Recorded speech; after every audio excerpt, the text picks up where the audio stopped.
নমস্কার। আজকে আমাদের পাঠ্য নবম শ্রেণীর একটি সুন্দর প্রবন্ধ হিমালয় দর্শন। এই হিমালয় দর্শন প্রবন্ধের লেখিকা হলেন বেগম রোকেয়া। 1900 সাল হলো বাংলার নবজাগরণের সাল। এই সালে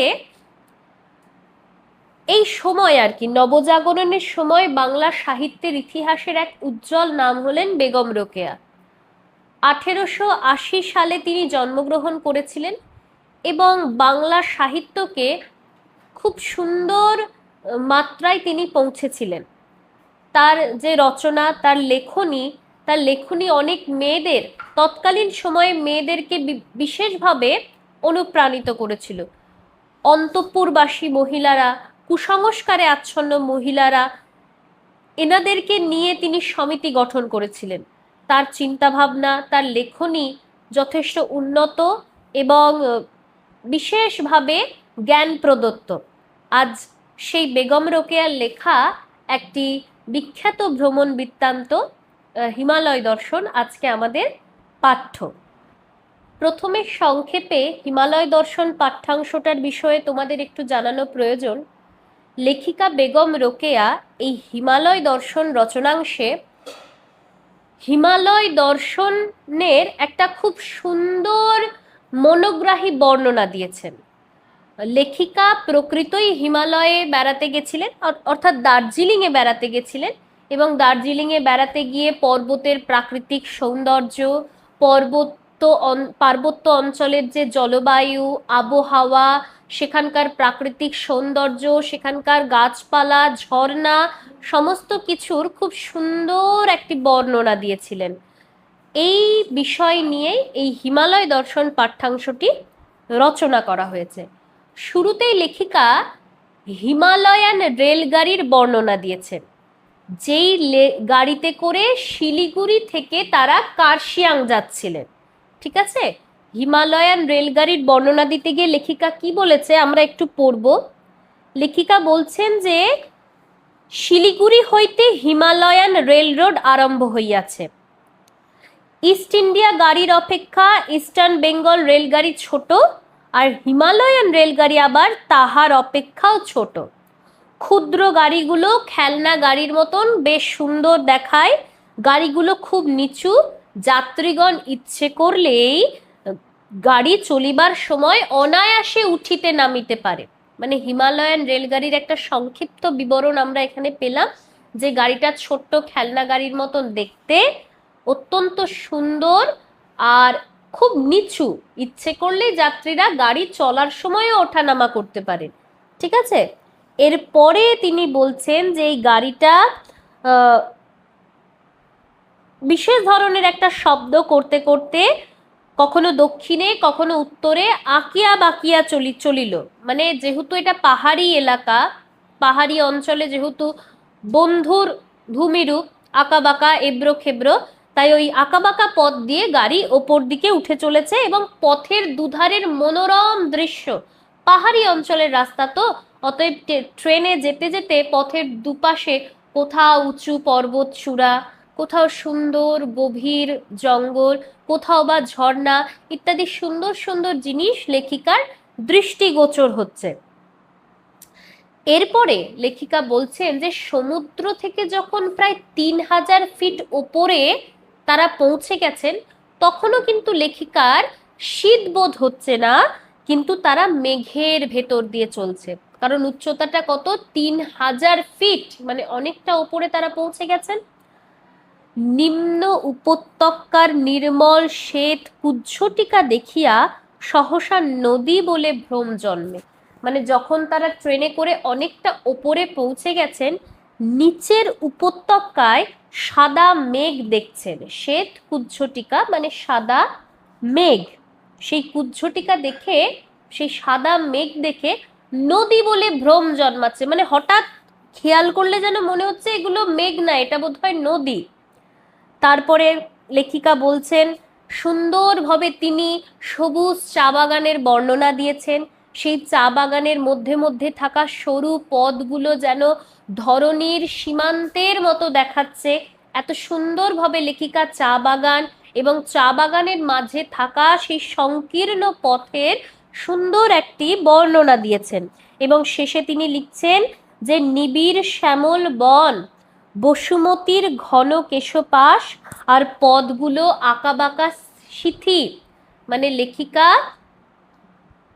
ওই চা বাগানের সবুজ ঘন বনগুলিকে দেখে বা পার্বত্য অঞ্চলের বন জঙ্গলগুলিকে দেখে কিসের সঙ্গে তুলনা করেছেন? যে পৃথিবী মাতার চুলের সঙ্গে। যেন মনে হচ্ছে বসুমতী অর্থাৎ পৃথিবী মাতা তার চুল খুলে রয়েছেন এবং তার মাঝখানে যে সরু পদগুলো দেখা যাচ্ছে সেই পদগুলো সিথির মতো, যেমন আমাদের মেয়েরা চুল আঁচড়ালে একটা সিথি দেখা যায়, কিছুটা ফাঁকা অংশ, ঠিক সেরকমই পথের পদগুলোকে সেই সিথির মতো দেখাচ্ছে। আমরা প্রথমেই জানলাম যে লেখিকা শিলিগুড়ি থেকে কার্শিয়াং যাচ্ছেন। প্রথমে হিমালয়ান রেলগাড়ির তিনি বর্ণনা করলেন, তারপরে পথের দুধারের যে মনোরম প্রাকৃতিক সৌন্দর্য, মেঘ, পার্বত্য চূড়া, ঘন জঙ্গল, তরু ঘাস লতা পাতা, এমনকি চা বাগানের বর্ণনার পর লেখিকা অদ্ভুত সুন্দরভাবে নির্ঝর অর্থাৎ জলপ্রপাতের বর্ণনা দিচ্ছেন। রেলপথে যাওয়ার পথে তিনি অনেকগুলি জলপ্রপাত দেখেছিলেন যার সৌন্দর্য বর্ণনাতীত, এবং লেখিকা বলেছিলেন যে কোথা হইতে আসিয়া ভীম বেগে হিমাদ্রির পাষাণ হৃদয় বিদীর্ণ করিতে করিতে ইহারা কোথায় চলিয়াছে। মানে এই প্রত্যেকটা জলপ্রপাত অর্থাৎ নদীগুলি, কোনো না কোনো নদী থেকেই তো জলপ্রপাত সৃষ্টি হয়, তো এই নদীগুলো পার্বত্য অঞ্চলে সৃষ্টি হয়েছে এবং ভীম বেগে মানে প্রবল গতিতে এরা প্রবাহিত হচ্ছে। হিমাদ্রির পাষাণ হৃদয় মানে কোনো না কোনো পর্বতের কঠিন হৃদয়টাকে ভেদ করে এরা সৃষ্টি হয়েছে এবং কোথায় যে বয়ে চলে যাচ্ছে কেউ জানে না। আবার লেখিকার মনে হয়েছে যে এর মধ্যেই কোনো একটা বিশালাকার জাহ্নবীর উৎস। জাহ্নবী হলো দেবী গঙ্গার অপর নাম। আসলে পুরাণ কাহিনী অনুসারে ভগীরথ যখন গঙ্গাকে মর্তে নিয়ে এসেছিলেন, তখন গঙ্গা যখন জহ্নমুনির আশ্রমের পাশ দিয়ে যাচ্ছিলেন, তখন জহ্নমুনির আশ্রমকে তিনি ভাসিয়ে নিয়ে যান। জহ্নমুনি তখন ক্রোধে গঙ্গার জল সমস্ত পান করে নিয়েছিলেন। পরবর্তীতে ভগীরথ আবার তাকে অনুনয় বিনয় করে, অনুরোধ করে, তখন জহ্নমুনি তার কান দিয়ে গঙ্গাকে পুনরায় প্রবাহিত করেন। তাই গঙ্গাকে জহ্নমুনির কন্যা বলা হয়, তাই তার আরেক নাম হয়েছে জাহ্নবী। এখানে লেখিকা বেগম রোকেয়া হিমালয় দর্শন পাঠ্যাংশে গঙ্গা নামটি উল্লেখ করেননি, তিনি কিন্তু জাহ্নবী নামটি উল্লেখ করেছেন। এরপরে আমরা জানতে পারি যে লেখিকাদের ট্রেন কোনো না কোনো একটি ঝর্ণার সামনে থেমেছিল এবং ঝর্ণার সেই অপূর্ব সুন্দর জলপ্রবাহ দেখে লেখিকার মন পরিপূর্ণ হয়ে গেছিল আনন্দে। প্রথমে লেখিকারা ভেবেছিলেন যে তারা যাতে খুব প্রাণ ভরে ট্রেন থেকে ঝর্ণা দেখতে পায় তাই জন্য বোধহয় ট্রেন থেমেছে, কিন্তু না, ট্রেন থামার আসল কারণ ছিল ট্রেনের জল পরিবর্তন। পরে লেখিকা বলেছিলেন বটে, সে যে কারণেই হোক না কেন তাদের মনোরথ পূর্ণ হলো, অর্থাৎ মনের যে আশা মানে পরিপূর্ণ তৃপ্তি সহকারে ঝর্ণার প্রাকৃতিক সৌন্দর্য দেখার যে আনন্দ, সেটা লেখিকাদের পূর্ণ হয়েছিল। এরপর আস্তে আস্তে তারা কার্শিয়াং স্টেশনে উপস্থিত হলেন, যেই স্টেশনের উচ্চতা ছিল 4864 ফিট। এটা খুবই ইম্পর্টেন্ট, 4864 ফিট, এটা তোমাদের মনে রাখতে হবে। এর পরবর্তীতে ঝর্ণার বর্ণনার পর লেখিকা কার্শিয়াং স্টেশনে পৌঁছানোর পর তাদের যে বাসা অর্থাৎ বাড়ি ঠিক করা হয়েছিল সেই বাড়িতে তারা গেলেন এবং এখানে একটা খুব মজার ঘটনা ঘটে। লেখিকারা তো হিমালয় দর্শনে এসেছেন, মানে শিলিগুড়ি থেকে প্রথমে কার্শিয়াংয়ে এসেছেন এবং তারপরে তারা দার্জিলিংয়ে যাবেন, কিন্তু লেখিকাদের যে ট্রাঙ্ক, মানে এখনকার দিনে তো আমরা ট্রলি নিয়ে বেড়াতে যাই, কিন্তু তখনকার সময়ে বেড়াতে যাওয়া হতো ট্রাঙ্ক নিয়ে। তো লেখিকাদের ট্রাঙ্কটা ভুলবশত দার্জিলিং এর ঠিকানায় পৌঁছে যায়। লেখিকারা এসেছেন কার্শিয়াংয়ে, তাদের ট্রাঙ্ক চলে গেছে দার্জিলিং এ, ফলে বাসায় এসেও তারা গৃহসুখ অনুভব করতে পারছে না। তো এখানে লেখিকা একটা মজার কথা বলেছেন যে কেবল আশ্রয় পাইলে সুখে গৃহে থাকা যায় না, আবশ্যকীয় আসবাব সরঞ্জামও চাই। মানে শুধু যে ঘর পেয়ে গেলাম এবং তাতেই যে আমার সুখ হবে এটা হয় না, নিজের যে প্রয়োজনীয় জিনিসপত্র সেগুলোও থাকতে হয়। তো এখানে আমরা জানতে পারি যে লেখিকাদের যে ট্রাঙ্ক সেটা ভুলবশত দার্জিলিং এর ঠিকানায় চলে যায়, কিন্তু সন্ধ্যার সময় সেগুলো আবার ফিরে আসে। এখানে লেখিকা মজা করে বলেছেন যে আমাদের দার্জিলিং যাওয়ার পূর্বেই আমাদের জিনিসপত্র তথাকার বায়ু সেবন করিয়া চরিতার্থ হলো। মানে তারা এখনো দার্জিলিং পৌঁছাতে পারেনি, কিন্তু তাদের জিনিসপত্র দার্জিলিং এর বাতাস খেয়ে চলে এলো। লেখিকা মজা করে ব্যঙ্গ করে এই কথাটি বলেছেন। এর পরবর্তীতে লেখিকা পার্বত্য অঞ্চলের আহ, আবহাওয়াকে বর্ণনা করেছেন এবং বলেছেন যে যে সময় লেখিকারা কার্শিয়াংয়ে ছিলেন সেই সময় সেখানকার আবহাওয়া ছিল না শীত না উষ্ণ, অর্থাৎ নাতিশীতোষ্ণ আবহাওয়া। লেখিকা আরো সুন্দরভাবে বলেছেন একে পার্বত্য বসন্তকালও বলা যায়, অর্থাৎ পার্বত্য অঞ্চলের বসন্তকাল অতি মনোরম একটা আবহাওয়া। বৃষ্টি নাই, হালকা সূর্য কিরণ রয়েছে, বাতাস খুব স্বাস্থ্যকর। কিন্তু লেখিকা এর সঙ্গে এটাও বলেছেন যে জল সেখানকার ভালো নেই, কারণ সেখানে তো নদী পুষ্করিণী বা আহ, কূপ অর্থাৎ কুয়ো নাই। কারণ আমরা জানি যে কার্শিয়াং স্টেশনের উচ্চতা আমরা কোথায় পড়লাম, 4864 ফিট উপরে, অর্থাৎ ওখান থেকে তো আর কুয়ো খনন করা যাবে না, তাই কুয়ো নেই। পার্বত্য অঞ্চলের নদীর উৎস, তাই নদীর যেখানে উৎস সেখানে জল সংগ্রহ করা মুশকিল, তাই সমস্ত জলের একমাত্র উৎস হচ্ছে ঝর্ণার জল। তাই লেখিকাদের কি করতে হতো, সেই জল ফিল্টার করে খেতে হতো। এভাবেই লেখিকা পার্বত্য অঞ্চলের একটি আবহাওয়া, মনোরম সুন্দর নাতিশীতোষ্ণ আবহাওয়া, পার্বত্য বসন্তকাল যাকে বলা হচ্ছে, তার কথা বলেছেন। এবং আস্তে আস্তে পাহাড়ের জল তারা কিভাবে জল সংগ্রহ করছেন সেই কথাও জানিয়েছেন।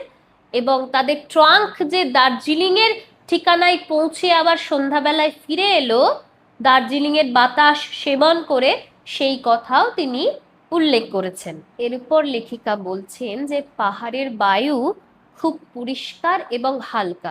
অবশ্যই পাহাড়ি অঞ্চলের বায়ু দূষণ মুক্ত, সেই জন্য বাতাস হালকা পরিষ্কার।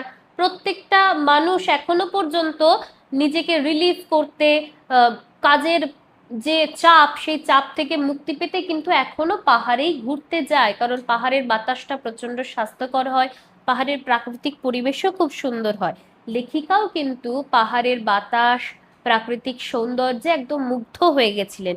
লেখিকা বলেছিলেন যে বায়ু এবং মেঘের লুকোচুরি খেলা দেখতে চমৎকার। এই মেঘ এদিকে আছে, ওদিক হইতে বাতাস আসিল, মেঘখণ্ড তাড়াইয়া লইয়া চলিল। মানে কোথাও হয়তো মেঘ আছে, বাতাস এসে মেঘকে উড়িয়ে নিয়ে চলে যাচ্ছে। আর এরপর একটা খুব সুন্দর বর্ণনা লেখিকা দিয়েছেন যে প্রতিদিন অস্তমান রবি, মানে অস্ত যাওয়া সূর্য, পশ্চিম আকাশে অস্ত যাওয়া সূর্য বায়ু এবং মেঘ লইয়া মনোহর সৌন্দর্যের রাজ্য রচনা করে। মানে দৃশ্যটা অত্যন্ত সুন্দর। আমরা যখন ছবি আঁকি অনেক সময় এই ছবিটা আমরা এঁকে থাকি যে পশ্চিম আকাশে যখন সূর্য অস্ত যাচ্ছে পাহাড়ি অঞ্চলে, তখন পাহাড়ি অঞ্চলে যে পাহাড়ের গায়ে বরফ লেগে আছে সেই বরফের ওপর সূর্যের আলোটা একদম দেখে মনে হচ্ছে তরল সোনার মতন পড়েছে এবং একটা সোনালি রং যেন ঢেলে দিয়েছে। ঠিক সেইটাকেই লেখিকা এখানে খুব সুন্দরভাবে বর্ণনা করছেন যে পশ্চিম গগনে, মানে পশ্চিম আকাশে পাহাড়ের গায়ে তরল স্বর্ণ ঢালিয়া দেওয়া হয়, মানে তরল সোনা যেন ঢেলে দেওয়া হয় পাহাড়ের গায়ে। অতঃপর খণ্ড খণ্ড সুকুমার মেঘগুলি, মানে সুন্দর মেঘগুলো সুকোমল অঙ্গে সুবর্ণ মাখিয়া, মানে মেঘগুলো যেন সেই সোনালি রং, অর্থাৎ পশ্চিম আকাশে অস্তমিত সূর্যের যে সোনালি রং সেই সোনালি রং মেখে নিয়ে বাতাস ভরে ইতস্তত, মানে অদ্ভুতভাবে ছোটাছুটি করছে, ব্যস্ত হয়ে ছোটাছুটি করছে। এরপরে বলছে যে ইহাদের এই তামাশা দেখিতেই আমার সময় অতিবাহিত হয়, আমি আত্মহারা হইয়া থাকি, আমি কোনো কাজ করিতে পারি না। এইটুকু কিন্তু কোটেশন দিয়ে প্রশ্ন দেয়।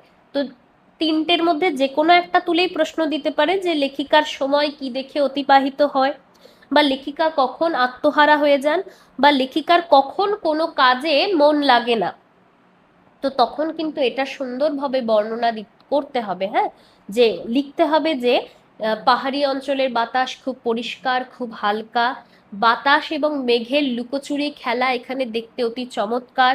কোনো সময় মেঘকে বাতাস তাড়িয়ে নিয়ে চলে যাচ্ছে, আবার কোনো সময় পশ্চিম আকাশে যখন সূর্য অস্ত যাচ্ছে ঠিক সেই সময় সূর্যের আহ, যে আভা, সেই আভা পাহাড়ের গায়ে তরল সোনার মতন ঢেলে ঢেলে রং সৃষ্টি করেছে, এবং মেঘগুলো যেন, সেই সুন্দর মেঘগুলো যেন সেই তরল সোনা মেখে নিয়ে বাতাস ভরে ইতস্তত ছোটাছুটি করছে। এবং বাতাস, মেঘ এবং সূর্যের এই অদ্ভুত খেলা যেন এক মনোরম রাজ্য সৃষ্টি করেছে, এক মনোহর রাজ্য সৃষ্টি করেছে, যা দেখে লেখিকা সমস্ত কাজ ভুলে যান, তিনি আত্মহারা হয়ে যান, তিনি তার সময় অতিবাহিত হয়ে যায়।